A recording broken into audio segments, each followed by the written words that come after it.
right in Imperial Highway at Long Beach Boulevard. Throws the keys out. That's a good sign. Hands are up. So this looks like we're going to go into what's called a high-risk felony stop.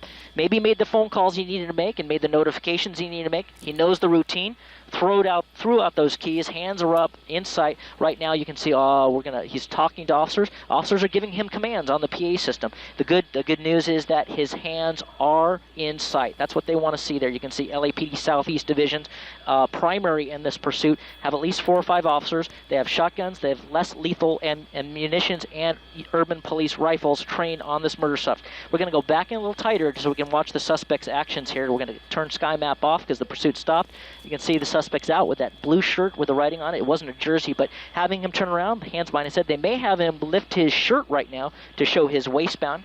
Usually they'll do that to make sure he's got no weapons in his waistband. You can see the keys on the ground next to the car. Suspect knew exactly what to do. Throw the keys out. He knows the routine. Haven't seen them. Well, maybe he's walking away from the keys. We're going to clear this light post here as they're moving away from the car. At this point, what we may see is they're going to come down to his knees. They're going to ask him to lay down. They're going to ask him to put his arms out at his side, put his legs out, bury his heels. You'll see his legs spread next, bury his heels. And then they're going to have him turn his head in one direction away from the officers as they approach. They're going to take that suspect into custody, and then you'll see all those officers off to the left-hand side near that shop. They're going to get the team together to clear the car. Well, they're going to clear the car first.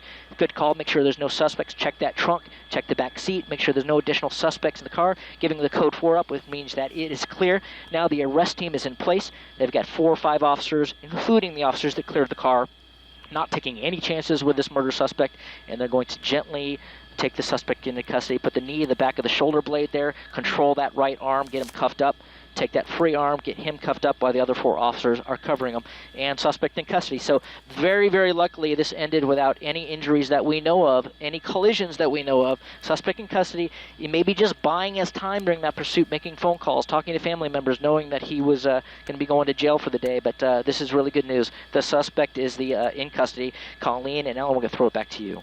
All right, JT, thank you very much. The good thing is, Ellen, nobody was hurt exactly in this high-speed pursuit. Actually, at times it was a little bit high-speed, but really, for the most part, it was pretty calm. Thank goodness, because we've seen some that just last week, 100 miles per hour. So this was relatively safe, and they have him in custody, and that is good news.